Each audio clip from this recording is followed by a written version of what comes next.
Nakapag-relyena din tayo. Matagal na pong request ng isa kong followers to eh. Hindi ko lang magawa kasi medyo kapos tayo sa oras. Saka napakabusisi po nito. Napakamahal nito sa mga online, sa restaurant. Paano naman pagkahirap gawin? Outdoor cooking pa nga. Ngayon mga kagilas, meron tayong dalawang pirasong bangus dito. Ito yung nabili ko kay Tito Roland. Yan, papakita ko sa inyo yung pwesto niya. O mga taga-partida ha, pagka kayo bibili ng sariwang bangus eh. Yan. Kita nyo, napakasariwa oh. Hanapin nyo lang yung pwesto ni Tito Roland dito. Sa tapat nila Tajere.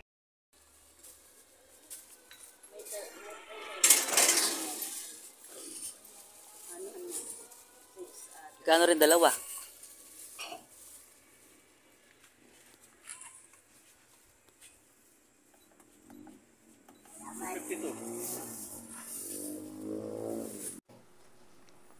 Ngayon mga kagilas, ito nalinis na natin, no? Kung makikita nyo, binubukas ko yung ano niya, yung hasang niya. Tatanggalin muna natin yung hasang kasi sagabal to sa sa pagdukot natin mamaya.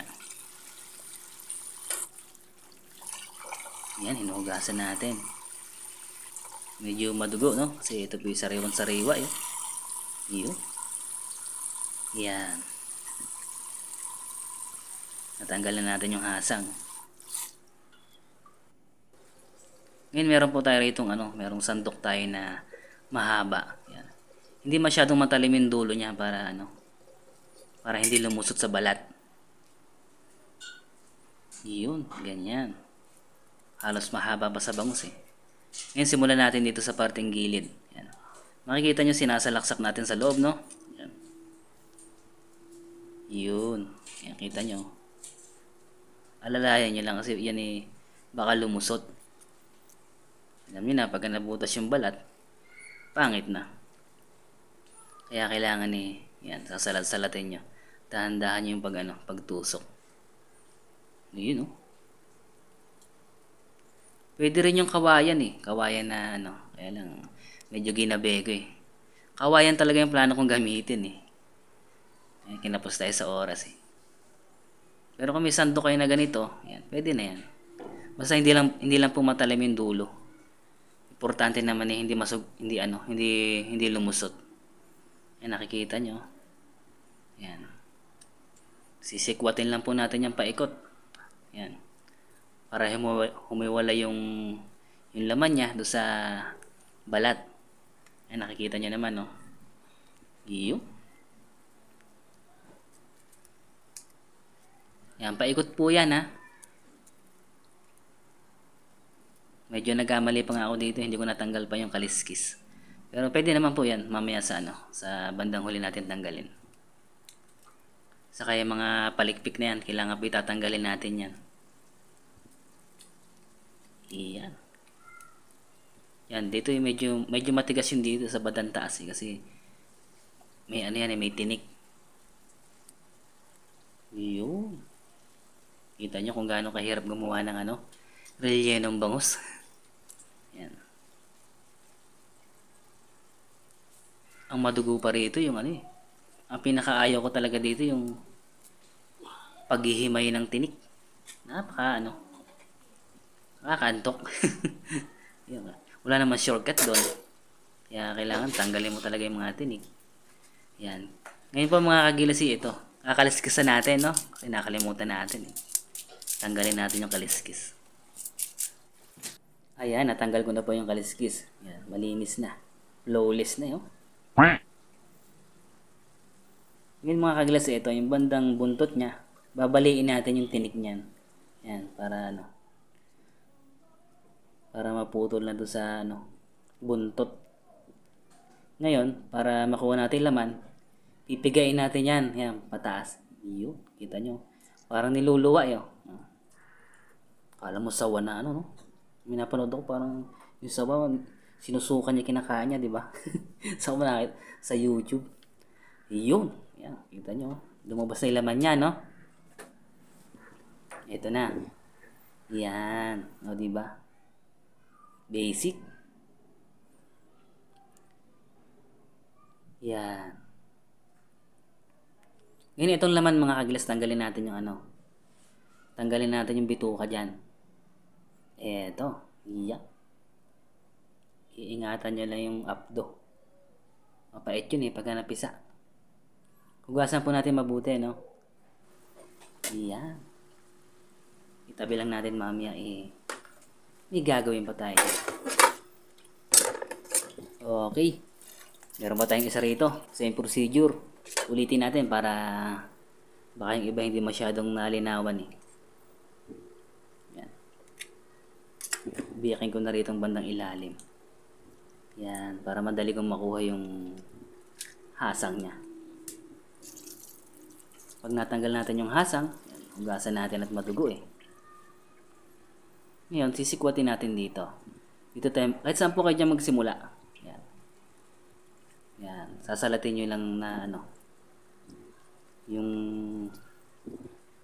masasalat nyo naman yan Aalalayan nyo yung dulo para hindi tumagos. Paikot yan hanggang sa maghiwalay na yung laman. Yan. Sa una lang naman mukhang mahirap yan, pero pag nasikwat nyo ng maganda makukuha nyo rin yung tamang tumbok. Yan. Kita nyo.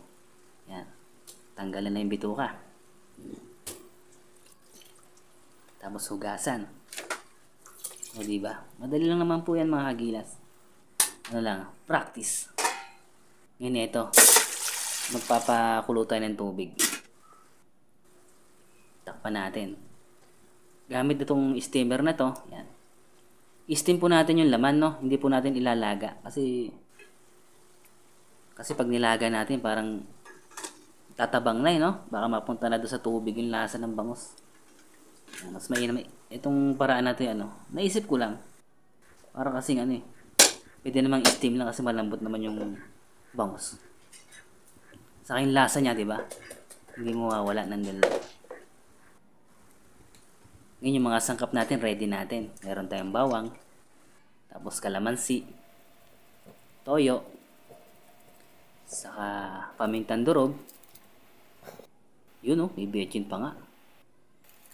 Saka nor seasoning. Yan, haluin natin.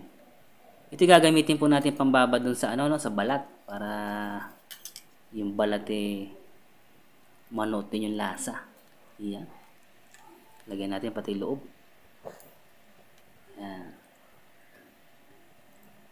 Para yung ating balat malasa na. Yan, babad lang po natin yan.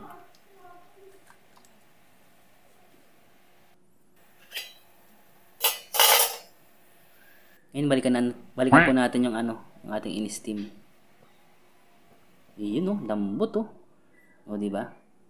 Ito na sinasabi ko. Madugo ang paghihimay. Yan. At syempre, mabilis na yan. Basta ganun lang po, tanggalin natin mabuti yung yung mga tinik na maliliit.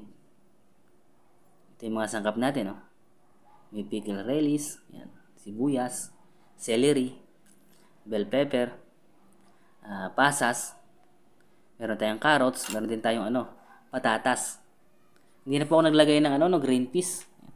Hindi ko kursunada lasang green peas Ngayon magigisa na po tayo. Magigisa tayo ng bawang. Siyempre pag nagisa ng bawang, susunod natin si sibuyas dyan. Yan. Pagka lumabas na yung banguing. Yan. Gisan na rin po natin yung celery. Naku, napakabango. Talaga naman. Napakabango ng celery. Yan, nanunuot yung amoy Solid.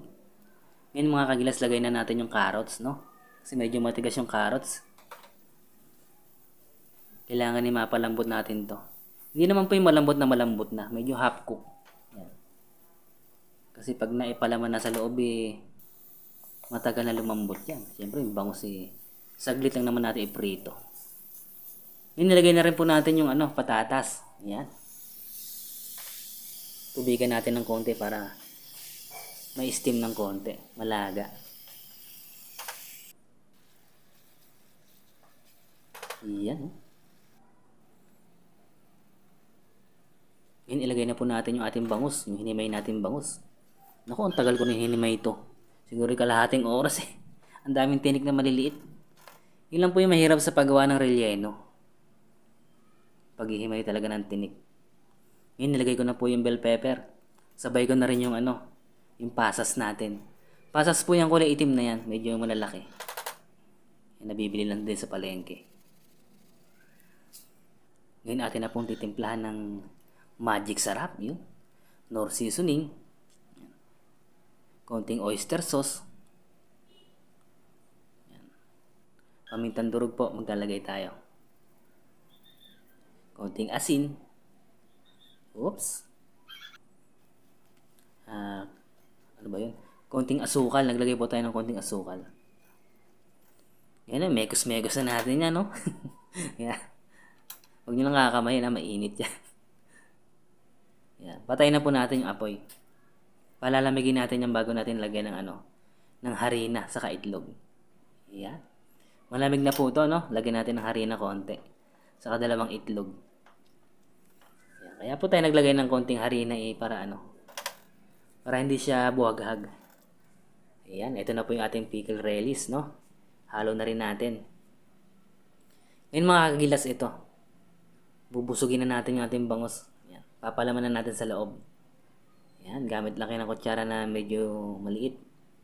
Para swak dun sa sa sa butas. Sisiksikin lang po natin yan, no?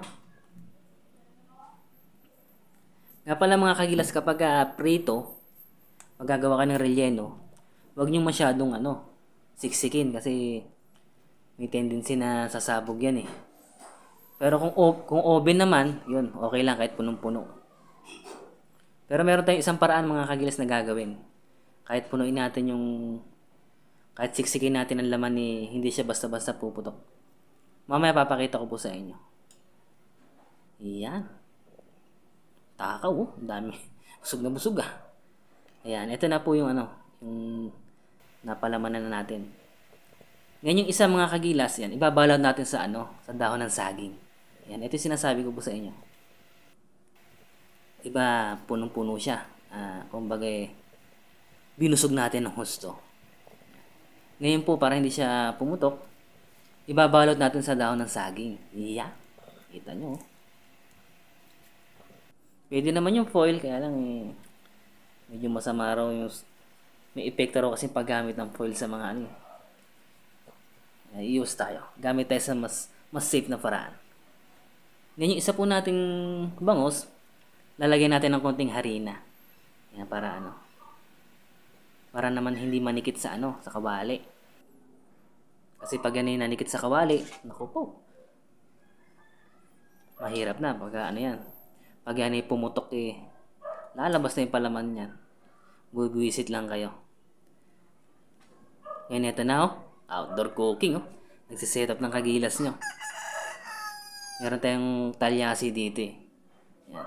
Sa talyasi natin lulutuin para para makaunat siya. Makahiga ng maayos. Nakatanaw yung mga pabo. Kinakabahan Kala siguro sila isasalang. Yan. Mainit na po yung ating talyasi. Maglalagay na po ako ng mantika, Pati yung baby, kinakabahan Lahat sila balisa Kala siguro Ayan, medyo mainit na. Sasalang na po tayo. Pagsasabayin ko na, marami naman tayong mantika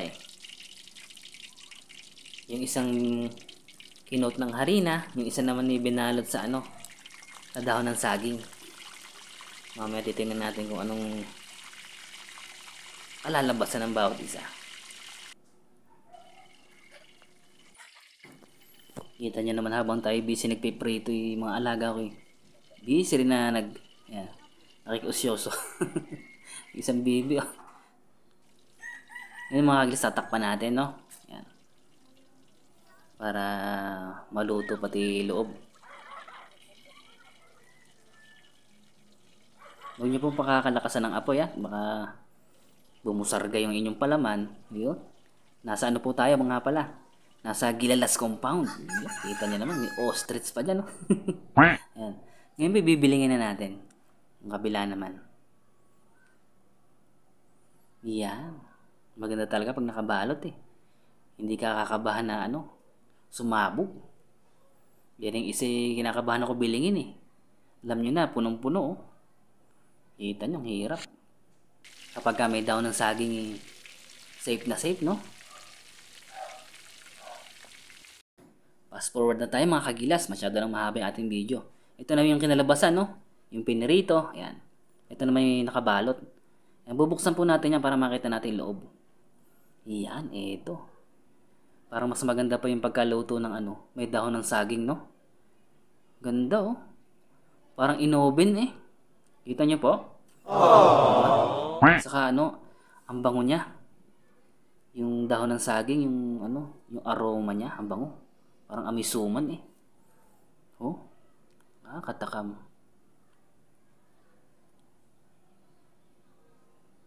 Parang mas bet ko to, yung may dahon ng saging. Ito namang isa medyo malutong. Yan. Pili na lang kayo dyan. Hindi ko na po inartehan yung plating, no? Pero kita nyo naman na maganda yung kinalabasan, no? Buo siya, hindi po siya yung buhaghag. Ayan, siksik yung loob. Yan. Mukbangan na. Papatikim natin kay Kagilas Junior natin yan. Bihira kumain ng bangus yun, eh.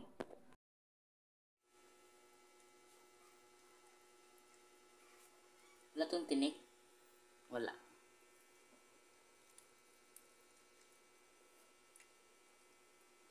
Wala lasa. Ano pa? Sarap? Ano sa kanin? Sarap yung kanin.